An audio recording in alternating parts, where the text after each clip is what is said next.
Shows that make you laugh. Shows that make you think. Music that moves you. It could only be one place.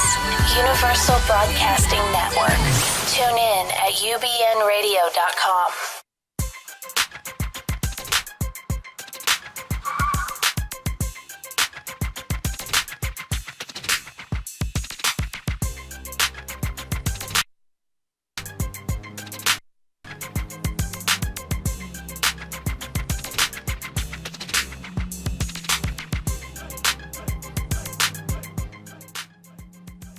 It's time for the Bonnie Sher Show, a whirlwind of wit, wisdom, celebrity, and the boomer life. With a little bit of this and a lot of that and so much more you don't want to miss, here's Bonnie.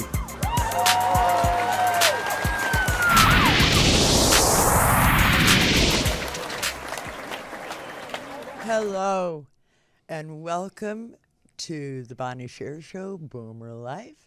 I want to thank my new friends, my old friends, and all y'all for tuning in and joining this show today. My first thanks is to Wayne Cobham for my super duper theme song. Thank you, Wayne. I am Bonnie Sher, your host and guide through the wonderful world of, well, Bonnie, including the world of celebrity, a little bit of humor, and the world of type 1 diabetes. I am so very excited today. I am to share with you my special show. What makes it my special show is I said so. And what I said I wanted to do was to pay homage to the man who showed me what I could be in my life by showing me what he became in his. And I'm talking about the one and the only Sammy Davis Jr. So, we are going to be celebrating Sammy from the point of view from his birth and throughout his 90 years. Yes, 2 days ago would have been Sammy's 90th birthday. I wasn't there for the early part. And I was so fortunate to be able to attend his last birthday party. It was a wonderful evening with everybody just laying the love on him and telling stories about him. It was a night to be remembered. As a matter of fact, I heard Whoopi Goldberg speak on an interview, and she said that the biggest regret that she had in her life was that she didn't attend that party.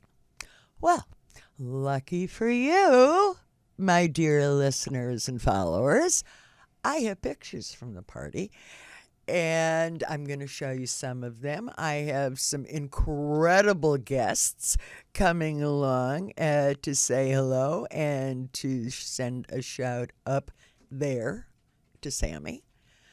And just another showing of the incredible love that Sammy had for his friends, and I think that's what has brought us all together, to show the man how we loved him.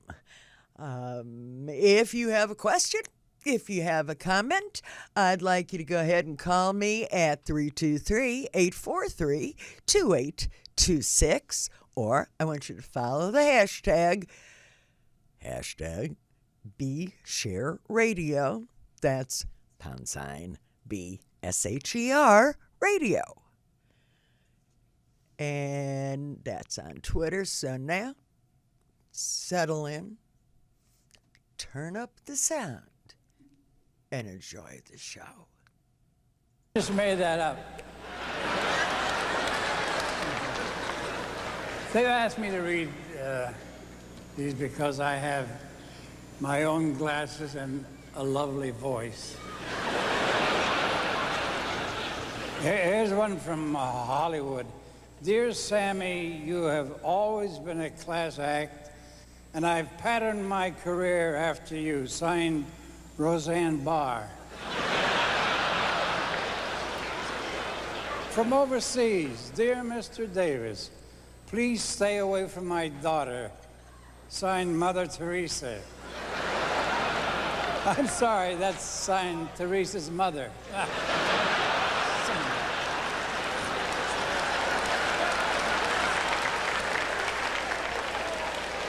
And here's one from the royal family. Dear Sam, the kids join us in congratulating you on this great event. Signed, Debbie and Charlie Royal.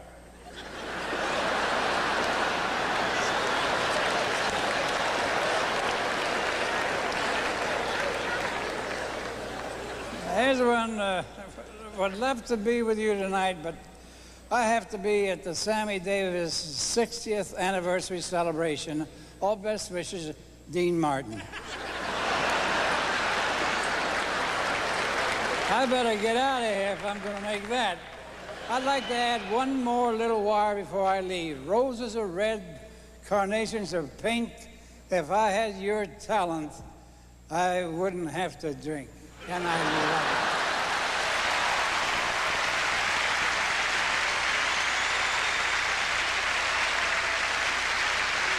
it. Ladies and gentlemen.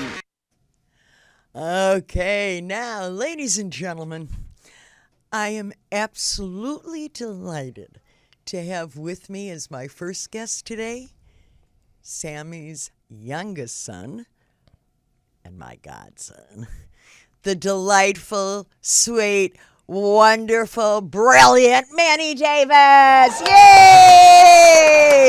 Thank you for calling me brilliant, Bonnie. We'll see about that, Manny. Don't get too excited. I can't believe you're sitting here with me. And the way, ladies and gentlemen, you don't understand. The way this show was blocked out, Manny is living not in Los Angeles right now. And so he was going to be doing a call-in. And then, well, I got a call in, but it was yesterday, and he told me that he was coming into town. So, ladies and gentlemen, I have for you with me today Sammy's youngest son, Manny. Hello, everyone. Thank you for there, tuning my in. dear. So, Manny, what's up? Oh, it's been a journey, Bonnie. I'm so happy to have you in my life as well. You know, it's been a roller coaster for the last 7 years. But finally, we're in a position to bring my father back out into the limelight. We've been doing so much good work. We just actually had the street naming ceremony, which we were at on the 29th of September, intersecting Frank Sinatra Drive and Dean Martin Drive with Sammy Davis Jr. Drive. And it was so cool to share that with you. Yeah, and that was a good day. This is going to be day one, but we're going to be doing many things together, Bonnie. I look forward to it. Manny, I know that our audience may not know the whole story of when you came to live with Sammy and Altavis. So could you give us just a little snippet of what your life had been like, and then what happened when you came out here? Okay. My life, it was kind of like the movie Annie. You know, I was an adopted child, and I was in foster care at the time, and all I had was this dream of meeting this one wonderful man that would sit there and take me away from, the life I had as a child, and sit there and afford me all the luxuries that, that I can dream about. So he was in my life from the age of 5 until his death when I was 13. And when I first met him, he fell in love with me. And he just put me in so many different types of schooling. I had to go to acting classes, dance classes, the Glee Club, all those things. Sammy just wanted, I guess, a son to follow in his footsteps. And so that's what he did for me for so many years. And I finally moved out to Beverly Hills when I was 13. But I've been traveling with him around the country for years and got a chance to watch him actually perform live with Frank Sinatra and Dean Martin, Liza Minnelli, Michael Jackson, all those people. And it was just truly a dream come true. And when he passed away, imagine having your dreams come true at such a young age and then it get taken away from you, I just... Horrible. Horrible. I do remember that time. So I spent all these years wondering what was going on and how can I honor him, for everything he's done for me. And I'm happy to say that I'm in a position now. I'm the administrator of Altavis's estate. When she passed away in 2009, Altavis was Sammy's wife when he passed. And my mother, yes. And so they're the two people that were most instrumental in my life and made the man I am today, along with the godmother herself. Excuse me. Would you like to kiss the ring Can now? I please? Thank you very much. I know how to keep him trained too. So, is there anything that you'd like to tell us about what kind of direction you might see, or things in the planning stages? Is there anything that you know? I mean, I know one thing. Could you please tell our listeners how they can follow you and how they can know what's going on and what's being planned? And do you have a website? Are you tweeting? What are you doing there, man? Okay, so along with my friend Matthew Schmitz, we're hitting social media for the 90th year of Sammy's, birthday. We're going to sit there and start a year-long campaign celebrating him. And so the website is, I apologize, it's on Facebook, it's official SDJ. On Instagram, official Sammy Davis Jr. On Twitter, official_SDJ. And if you have any questions, please email us at sdjestate@gmail.com. Did you get all that? Groovy. All right, Manny. Do you ever wonder about what life might have been like if Sammy was still with us? Do you ever allow yourself to do that? I know it's hard for me, but do you ever play that game? I played all the time because when he left, it was so many things I had yet to do. He really wanted me to take part of this thing that Hollywood is, and I had an appreciation for it, and I think that's what endeared us both together. But I think about it all the time. I probably would have been an actor. Would be able to sing right now. My knees are getting old, so I probably would stop dancing around this age. But I dream about it all the time, and so I'm actually in that position where Isn't it wonderful to dream? Oh yes, the impossible dream. Well, let me tell you something, my young godson. You've made those dreams come true, and nobody's done it for you. Yeah, you've had some people talking at you, but Manny, you've done this. And from somebody who loved and adored Sammy, I have to say, from my heart to you, thank you. Thank you very much, Bonnie. And you keep up the good work, because I will take you out. I thought you were going to cry. I thought you said you promised me you wouldn't do that. Well, I lie a lot. Anyway, ladies and gentlemen, please follow Manny. Find out what's going on. That's how we're going to be able to keep Sammy's memory alive. And, hey, that's what I'd like to do. Manny, Yes. my love, I thank you. Thank you for being here with us today. And we'll be seeing you soon. Yes, Bonnie. Thank you very much. I appreciate Lots of good it. stuff coming. And thanks for everyone watching. And please just visit the sites that I told you about, and I'll keep it updated and let you know where we're going for this next year. Thank you, everyone.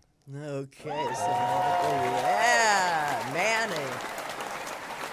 You are listening to the Bonnie Sher Show. Join the conversation. Call 323-843-2826 or follow the hashtag BSherRadio. That's # BSHER Radio on Twitter. Coming up, some celebrity surprises plus a shout out from my soapbox. You know how I love that. Which is my take on who gets it right and who should really be ashamed. So let's go to break now with Goldie Hawn singing to Sammy. Take it away, Goldie. And my little nothings and fringe things and put on my makeup, and I went to this great party. Now I was up on this little platform, and very little, and the music went nonstop, and I don't think that I ever danced so hard before or since. And at the end of the evening, Mr. Davis himself came up to me, and he thanked me personally with all these other people around for being so good and working so hard, and that no one had ever said that to me before then, and I just went home, I felt like $1 million. And years later, I was doing Laughing. And Sammy was a guest on the show, and at rehearsal he walked over, and I thought to myself, is he going to remember me? And he said, I remember you. You're that girl who danced at my party at the Rainbow Room, and you were terrific. And, well, Sammy, I don't know how many hundreds of times you've made people feel special in your lifetime, but you can put me down for 2.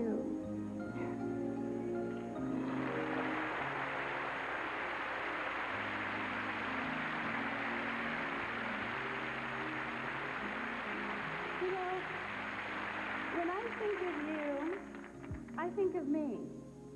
And there's something about you and I'm reminded about us when I think of this poem that I learned about children. And I think these kids are a little bit like you and me. It goes like this. Here's to the kids who are different. The kids who don't always get A's. The kids who have ears twice the size of their peers, and noses that go on for days. Here's to the kids who are different. The kids they call crazy and dumb. The kids who aren't cute and don't give a hoot, who dance to a different drum. Here's to the kids who are different. The kids with a mischievous streak. For when they have grown, as history's shown, it's their difference that makes them unique.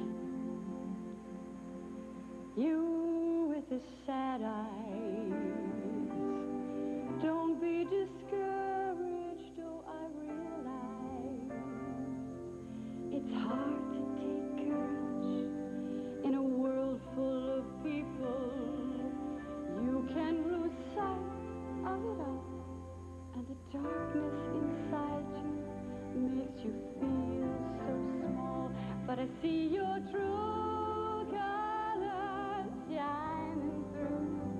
I see your true colors, and that's why I love you. So don't be afraid to let them show your true colors, your true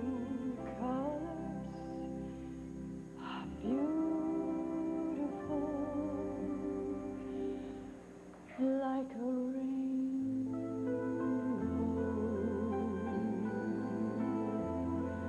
like a rainbow,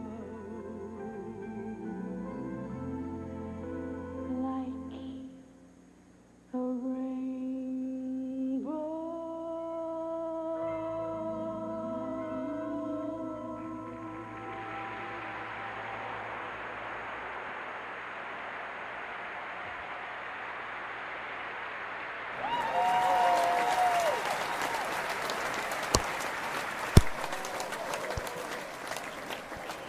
That grabbed my heart when I watched that happen. Goldie said everything that I think all of us were thinking at the time. You know, he taught us to show our true colors and that it was okay. I know I've had this conversation with Goldie also. There were those of us who were never the popular kids in school. We were always just a little bit different.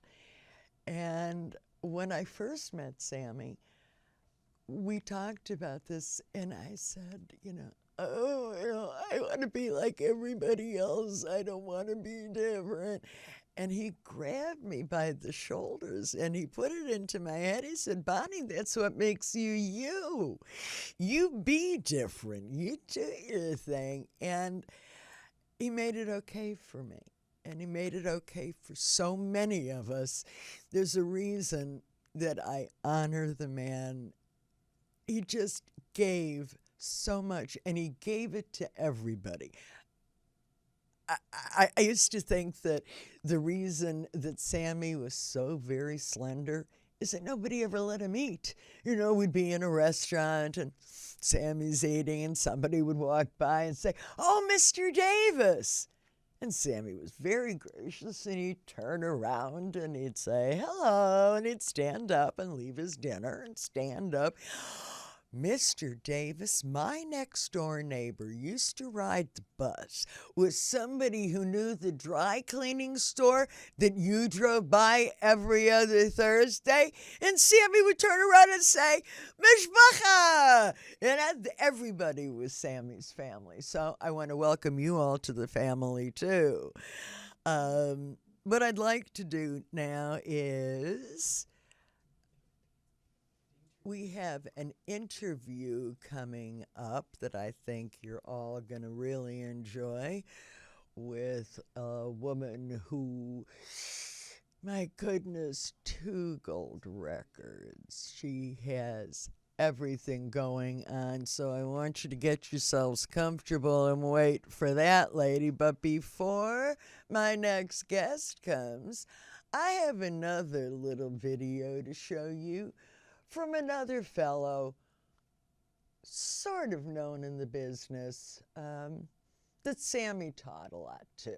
Take it away. Haven't taken one too many. Yes. I've done that, but again, the fates were very kind to me because something would happen, that line, that magic line would happen. When I walked on stage, it was, that focus was there. Except one time, someone sent me some brownies. And I didn't know that they had put something in the brownies. I was munching on these brownies, and I'm, so that your audience knows what I'm saying, someone had cooked marijuana in the brownies. Now, I cannot tell you the feeling it was. Now I'm going on the stage. I'm about half hours in, and I'm munching on these brownies, and I'm getting stoned. So I'd look like this, and someone came in, it could have been Shirley Rhodes or Murphy Bennett. They went like this, "What are you eating?" I said, "Oh, these are good." And they looked at it, cracked it, and there were the stems sticking up, from the marijuana, and they could see it, like this. And the guy said, "You got stuff in here." That is not the terminology they used. You've got stuff in here. He said, they cooked them brownies, get that stuff out of here. And I said, "No wonder I'm feeling funny." I said, "Well, what can I do to come down?" Because now the guy's saying 15 minutes. Someone said in the room, "Why don't you drink some hot soup?" I said, "Good idea. I love soup." So I said, "Get me some tomato soup." They got it, and I'm drinking it out of this big cup. The thing that I didn't know, that chemically, if you eat marijuana and you drink hot soup, you go through the ceiling. And now by the time the man said, "You've got 5 minutes," I'm going, "Yeah, baby." I'll be there. Don't worry about it. I'm gonna be there. I walked on the stage, and this is God's honest truth. I did the opening number, a second number, and I turned to the audience and said, "I know I've been on a long time, so may I say good night?" And I walked off the stage thinking I had done an hour, 20 minutes. I would have loved to have been there for that. Okay, I'd like to do my shout out now. And my shout out today is to all of the friends, all of the fans, and all of the folks who have kept Sammy in their hearts for this last 25 years to keep Sammy's music and his memory alive. So, to all of you. Now, my shout down are to all of those who have tried to stand in the way. But I've got news for you. You didn't win. Manny won. The Davis estate won, and it will proceed. And that's what I have to say about that. Now, ladies and gentlemen, Sammy loved young talent. Well, he loved me, I knew that. But this next guest would come over to the house and I heard him say,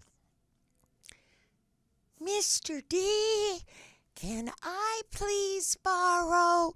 And it was a videotape or if it was a recording. And I think we have a little video of this young man. You know, he finally made something of himself. Let's take a look.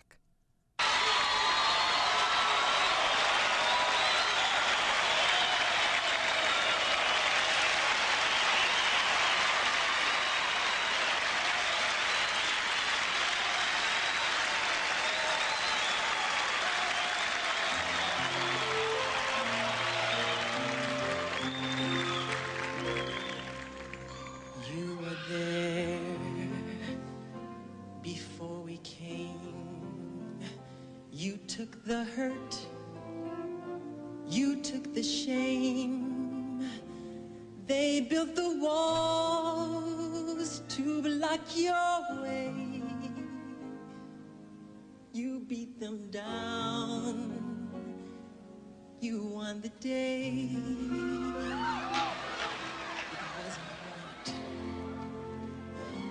Wasn't fair. You taught them all. You made them care. Yes, you were there. And thanks to you, there's now a door we all walk through.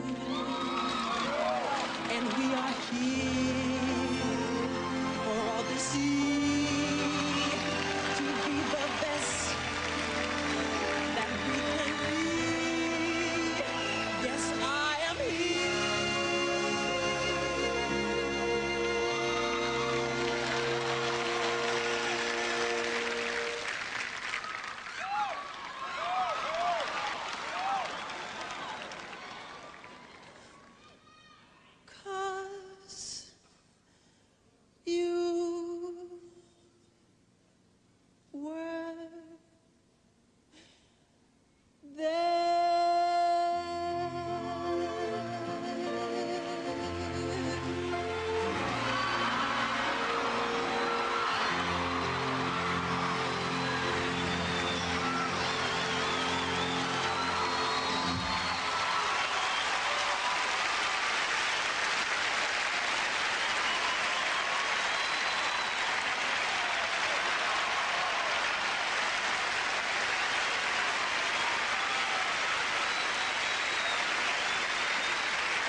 Well, ladies and gentlemen, here's another wonderful part of my show. And I cannot tell you how thrilled I truly am to have here with me this afternoon. Let's see, my guest has had two gold-selling records. Absolutely phenomenal personality, incredible actor, and ladies and gentlemen, I don't need to say one word thing. I'm going to say two words. Ladies and gentlemen, Freda Payne. Yes! Yes! I'm so excited. I don't even know what to say, but I'm going to try and figure it out really quickly. Freda, well, let's just start with this. Right around the same time that I contacted you about doing the show today, I went online to buy tickets to see you this coming Saturday here in Beverly Hills. And although I bought those tickets maybe 3-4 weeks ago, I don't think that there were more than 4 or 5 tickets left. You've sold out that house. Yay, you! Yeah, at the Annenberg Performing Arts Center, the Wallace Annenberg. Yeah. And this is, they have a cabaret series. And I'm part of that. I'm one of the performers in the cabaret series. So my show, it's sold out several weeks ago. Yeah. I was going to have to cry and Yeah, call they're you. gonna- Yeah, like, yeah, anymore. Can you squeeze another table in there? I'm little, I bet. But I see that you've been touring a lot. What's going on? What's going on? Well, I've been doing a lot. I've been, I've never stopped. I continue to work. I was just in Hilton Head, South Carolina, at a performing arts center there, and then I've been many other places as well. I was in the UK and in England doing a tour with a bunch of my friends, with David Guest and Peebo Bryson, Denise Williams, and Billy Paul, and a lot of other great. Bill Medley. My God, yeah, we were on. It was like a 2.5 week tour. Isn't that something? And it was one of those things where you see over there they appreciate the artist, from the '60s and the '70s, and they still celebrate, and they attend your concerts and support you really faithfully. Well, that's interesting because there was a question I had for you.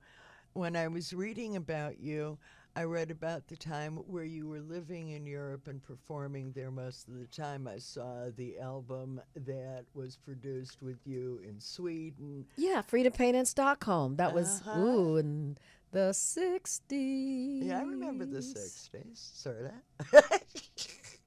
So, you want to hear me too? Oh, okay, I can do that. I take direction well. Maybe I can get a job somewhere else. What drew you to the European audience? How did you know in the '60s that would be where you should be and have that acclaim that you got? I mean, you just took over. How did you know to do that? Well, I didn't know to do that. Let me tell you, that was fate. I'll tell you what happened. There was a promoter by the name of Jeffrey Patterson. He was an Australian in Germany, and I get a call to come over there. He wanted to book me over there, and he brought me in. And I the first European country that I stepped foot on was Germany, and that was in the city of Frankfurt. And from there, I went to France and to Paris, and then I had an engagement in Madrid, Spain, and I even in England as well, and Oslo, Norway. Then I recorded an album in Stockholm. It was called Freda, Payne in Stockholm. And what happened? Jeffrey Patterson, he really wanted to keep me in Europe, and he says, I want to make a big star of you. I want you to be a star here. And I said, I'm sorry, but I have family back in the States. I have my mother and my parents, and I have my sister and friends. I said, I just can't stay here. I can't stay here for a long period of time. I was over there like about 6 months. And I could have, and had I stayed, he probably would have, because it was catching on. I was catching on over there. And that was in '65, and I came home, but of course, by the time I got back to L.A., I was living in New York, not L.A. Back to New York. I then recorded another album on MGM. I was being managed by Clarence Avant, and shortly after that, I auditioned for Hallelujah Baby, where I was Leslie Uggams' understudy. Did you ever go on? I was. Or did she stay healthy through the whole run? Well, I'll put it this way. I did go on 5 times. I was the only understudy to ever go on. And I did it 5 times. And the first time I went on, I got a standing ovation. That makes it a lot easier to go out the next 4 times. that proved something, Sure it did. Sure. Because if it wasn't working, they get somebody in what do you call that? A New York minute. So after that, I went on, still living in New York. And then one day I kind of met up with some old friends of mine from Detroit, known as was Brian and Eddie Holland and Lamont Dozier. And I'd gone to school with Lamont and I'd gone to school with Brian. And they had become sort of like R&B superstars. Yes, they were like the hit makers of Motown. Sure. Responsible for the major classic hits of the Supremes, the major everlasting classic hits of the Four Tops, and some of Martha Reeves, as well, and the Vandellas. And of course, Lamont who was a great songwriter and wrote a lot of the hits. He wrote How Sweet It Is to Be Loved by You. He actually wrote 51 songs that became hits on the Motown label. So I was approached by them at a time when they were leaving Motown to form their own label called Invictus. And they approached me about wanting to come with them. And it was just the perfect timing because at that time I was kind of ready to get a hit. I had previously been working in supper clubs and, little what they call cabaret rooms. Right. And I was thinking, well, hey, every time, I worked, but I was putting all my money back into my career and paying the rent, and surviving and buying gowns and paying for arrangements. And so it was one of those things where I said, gee, I want to get a hit record. I want to make some of that big money. And I got a hit. They came out with Band of Gold, and that was it. Certainly qualified as a hit. Yeah, that qualified as a hit. It was an international hit. Of course. And so the following year, I had another hit was called Bring the Boys Home. Indeed, you did. And I'm going to ask you to tell us, how did that come about? If you don't know the song, well, why don't you set up the song and tell the people what the song is about and how you came to record that song? Yeah, well, the first time I heard it was in the office of Eddie Holland, and they were looking for another hit for me, to follow up Band of Gold. And this song, they played it, and I was listening to it, and I was saying, oh, my God. I said, it just brought tears to my eyes because it was referencing how the soldiers who have gone overseas to fight wars for the U.S. and the ones who haven't come back. The song actually refers to the ghost and the souls of the men who have departed, who've given their lives to fight for freedom and bring them back home, and as well as the men who are there, who are still fighting, and who are there and alive, because there's a line in the song that says, "Bring them back alive," and then there's another line that refers to, like I said, the souls. It says, "Can't you see them marching across the sky? All the soldiers who have died, trying to get home, trying to get home." And God, that just, chokes you up right there, and can't we release this again now, Freda?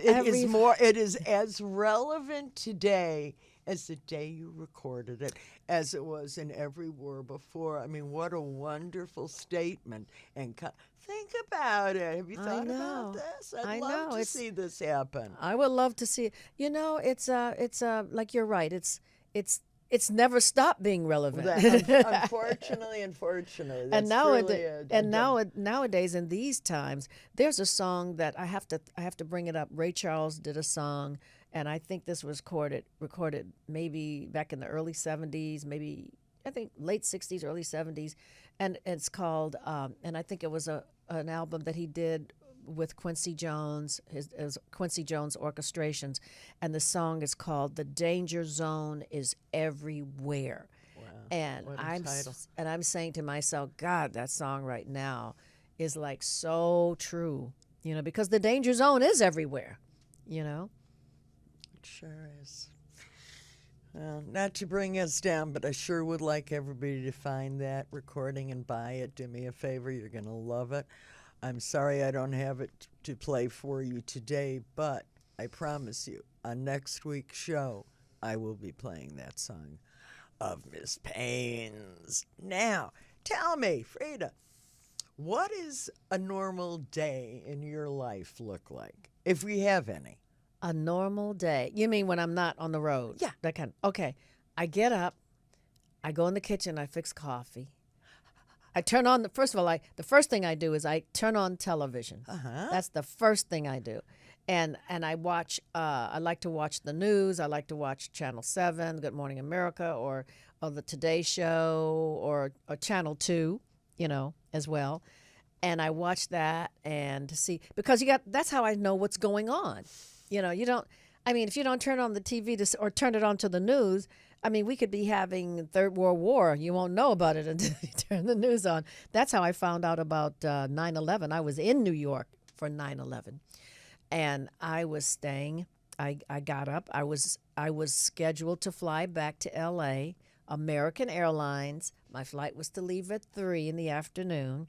I was in New York to see the Michael Jackson concert at Madison Square Garden, and like so many people, who had done the same thing. And I get up at just before 9, and I turn on Channel 7 to watch Kathy Lee, and it was Regis, right?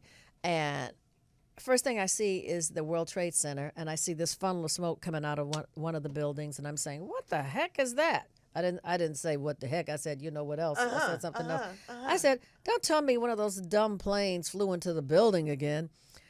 And then I'm listening to the commentator, and then when I saw that second plane, I knew. I said, "Oh my God." I knew this was going to happen, but I didn't think it was going to happen this soon. Nobody did. I said, "This is war." Yeah, I was in New York at that very same time, and I am not an early morning kind of gal, but I had decided that I had to change my ways. So it just so happened that Tuesday morning was the morning I decided I was going to set an earlier alarm. And being very much like you in that way, the first thing I do is I set up the coffee and I turn on to see what's happening in the world. And I saw the same thing. I thought, what in the world is that pilot doing? And then when I saw the second plane, that was it. I want to take a second and leave that. And I'm watching you as a guest on a talk show. However, I found some footage last night. You've done 2 shows of your own. Can we talk about those? Yes, Today's Black Woman. Yes, ma'am. That was in the early 80s, wasn't it? That was in... I got it from the shoulder pads. That's how I was able to date it. Yeah. All right. We had shoulders then. Yeah. Yeah, right. And you were so comfortable. Oh, You had the episode that I saw, you had Hinton Battle. Oh, yeah. I remember. And they were Hinton coming Battle. off of, what show was it? But that was... So it was Sophisticated Ladies? Yes, it was. Yeah, getting ready to do it. Mm-hmm. And... I was doing. I started doing Today's Black Woman, and that was started in 1981, and I did it for 2 years in New York, and then they brought it out here to like a relocation, and I actually did some shows right in my own home, where we set up, where they set it That's up and convenient. filmed it. Yeah, I had Lou Elson, I had Kareem Abdul-Jabbar, I had Natalie Cole. It was right. It was pretty good. And especially in those years, women didn't, black or white, we didn't have shows that they let women take over. Well, you know what? This was just before the, let's say, entrance of Miss Oprah Winfrey. Right. Before that, because my manager at the time, he said, he had to talk me into doing it. I didn't really want to do it. I said, "But you're so good." I said, if I wanted to be Barbara Walters, I said, if Barbara Walters could sing, she wouldn't be doing a talk show. I swear to God, that's what I said. I said, and how right you are. I'd rather sing. Well, so much for that question. Of course, things have changed now. Here we go again. One of my questions actually said, you've done it all. What do you like best? Well, I don't have to ask the question because we know now. That's one more down. Okay, so you're here in L.A. for Saturday night. Any other bookings coming up in the near future that we can tell our listeners about, or can you tell us how they can follow you? Okay, the best way to follow me, because most of my engagements sort of like started around August and came, right through up till this coming Saturday night. And after that, I'll have the rest of the month off so I can enjoy the holidays and do Christmas shopping and enjoy being with the family and at home. I love being at home during the Christmas holidays. I can understand. Yeah. And then you ask me about what's a normal average day at home. Other than watching television, I'm a yogi. I do my yoga. That's my exercise is yoga, and I started out with Bikram Chowdhury, who does the hot yoga, and I started out. Yeah. I was one of his original first students when he first started teaching in Los Angeles in 1973. I'm in two of his first books. I do the camel posture. I don't know why he asked me to do the camel posture. Is the that second one time. hump or two? Well, I don't know. I can't let you leave. That's funny, Bonnie. you. One hump or two. One oh hump boy. or two. But I do want to ask one more thing. As we're talking about Sammy Davis Jr. and his life, I know that you worked with the man. Can you tell us a little bit about that time in your life and working with Sammy? Yeah. I have to tell you, the first time I met Sammy, I was 13, and this was a television show in Detroit.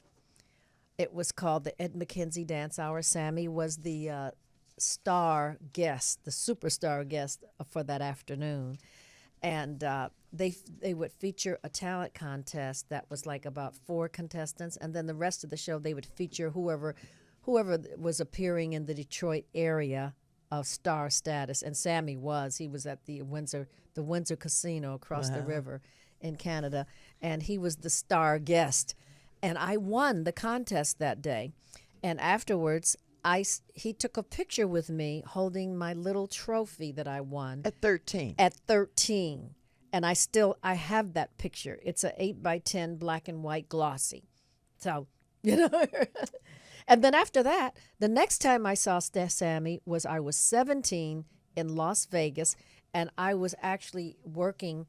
I was working at a hotel called the Sans Souci, which was located directly across the street from the Sands Hotel.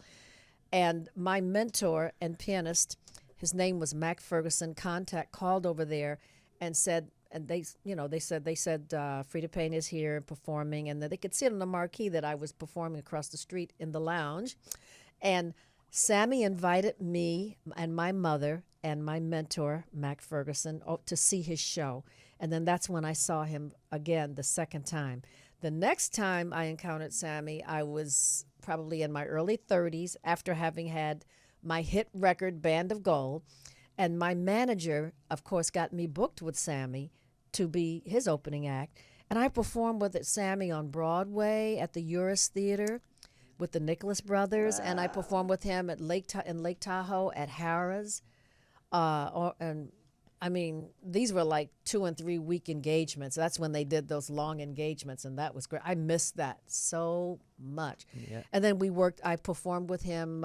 We did many engagements. San Diego. It was at an arena there, and then Houston, Texas, Arizona. I think Phoenix, Arizona.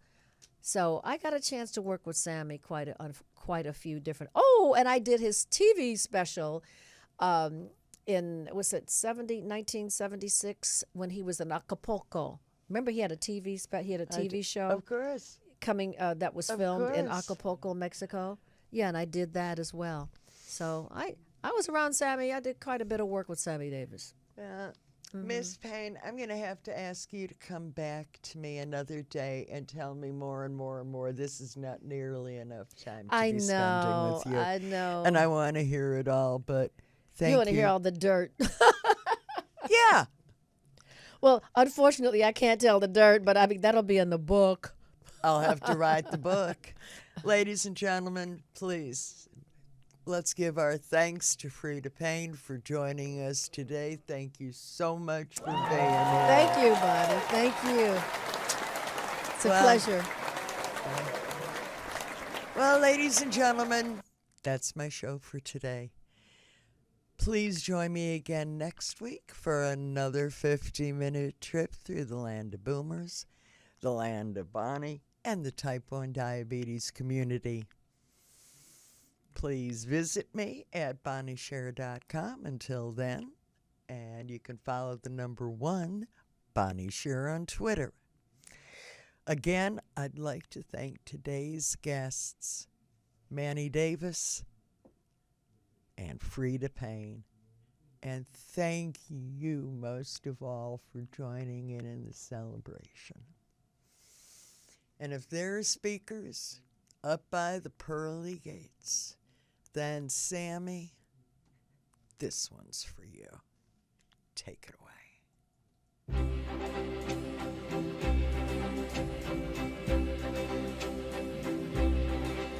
Whether I'm right or whether I'm wrong, whether I find a place in this world or never belong, I gotta be me.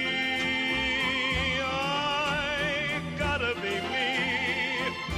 What else can I be but what I am? I want to live, not merely survive. And I won't give up this dream of life that keeps me alive. I gotta be me. I gotta be me. The dream that I see makes me what I am. That faraway prize, a world of success, is waiting for me if I heed the call. I won't settle down, won't settle for less, as long as there's a chance that I can have it all.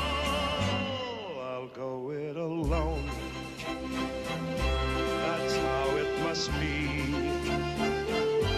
I can't be right for somebody else if I'm not right for me.